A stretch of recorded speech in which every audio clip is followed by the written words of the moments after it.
anyway, so apart from that, what we got? Just to finish off, if you've watched this far, thank you very much. Sports Therapy Association podcast. Oh, I'd love one of them. Hear that bike? Got such bike envy as well. Listen to that. Oh, love it. Anyway, I've got to get a bigger bike someday. Got to. So, yeah, Sports Therapy Association, we're continuing our focus on sleep this month. So this Tuesday, we're going to be having another expert from the world of sleep research, Jonathan Charest, and he's going to be talking about specifically sleep for injury and performance. And we've already had a session, an introduction with Jessie Cook, which was amazing, which is a lovely introduction from such a passionate, wonderful PhD student from the States, who was talking about an introduction to everything circadian rhythms and chronotypes and all that kind of stuff. Really did amazingly. Last Tuesday we had Dr. Olivia Walsh, who was talking about sleep trackables or trackers, wearables, so your Fitbits and your Garmins and your Oura Rings. Hopefully that was really interesting. The feedback we've had was good. It's really interesting knowing how much they can help you and where they can not help you, and how much of the information which these consumable wearables kind of give you, you should probably take with a pinch of salt, and not direct your training or life according to, especially if they're talking about the stages of sleep, which a wearable cannot do. Well, a wrist wearable cannot do. For stages of sleep, you need EEG activity, you need brain waves activity measured, which is what I had during the Cerebra 6-week study, which the results are going to be given for in the last week of April, when I'm going to have Dr. Amy Bender, who's the Director of Clinical Sleep at Cerebra, going through my results with me, and she will be hopefully able to look at things like the amount of time I was in REM sleep, non-REM sleep, different stages of non-REM sleep. She'll be looking at sleep wake time, and as well as all sorts of things. I had loads of electrodes tied up to my head, well, about 6. So that's going to be really fascinating. So yeah, Sleep Awareness Month is happening. If you are free and you want to join us live, then Tuesdays at 8 o'clock. I recommend it. It's such a big topic, and it affects probably 1 in 3 people now. You kind of get by when you go, oh, I'm so tired during the day. And you know what's probably causing it? Just this very poor understanding we have of what sleep is. Sleep is not a time for you just to disconnect the body and do nothing to recharge your batteries. It's far more than that.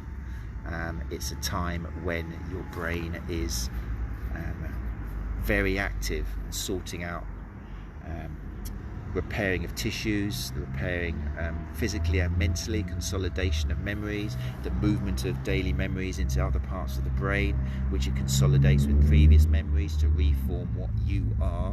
Every night it's doing this. It's incredible, and I'm sorry if I get geeky about it, but every night your brain is updating its data banks depending on your experiences today, and that includes learning of skills, it includes strengthening in tissues. Everything happens at night time. And the research shows that as soon as you start getting probably even less than 8, although less than 6 is when it really kicks in, and we start seeing very dodgy links with systemic disease like diabetes and heart disease and Alzheimer's. So without scaring people, yeah, if you're complaining about being tired during the day and not being able to concentrate or think, start looking at your sleep. I know it's tricky and life gets in the way, which is something we've talked about. We'll continue to talk about on this Tuesday at 8 o'clock GMT +1. But that's the first place to go to. And there's lots of lovely ways of improving your sleep if you do think you're having problems with sleep quality.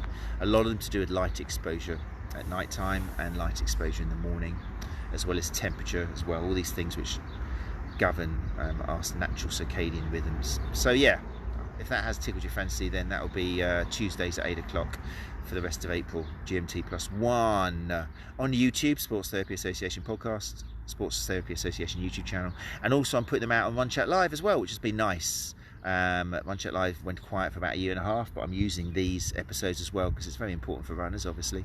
So you will see, if you do follow Run Chat Live podcast, then you'll see that there's a couple of new episodes on there as well, and there will be 2 more. And then May, we're doing nutrition for the month, which is going to be fascinating as well. We've got some great educators lined up for you, as I've said already, including Matt Fitzgerald, which is going to be fantastic. We're going to start off with food testing in the first week of April. We've got some experts from that to talk about food testing and allergies and tolerances. We've also got Gary Mendoza, Dr. Gary Mendoza, coming back, talking about the behavioural side of making changes to your nutrition. Actually, he's starting off the month.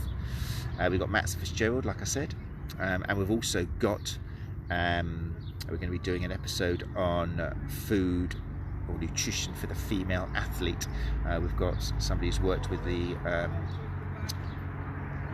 female athlete with Gráinne Donnelly and Emma Brock. Oh my God, I'm getting tired. See, post-COVID. With Gráinne Donnelly and Emma Brockwell. We've got somebody who's been working close to them for the female athlete who's going to be talking about nutrition for females. So there you go, right.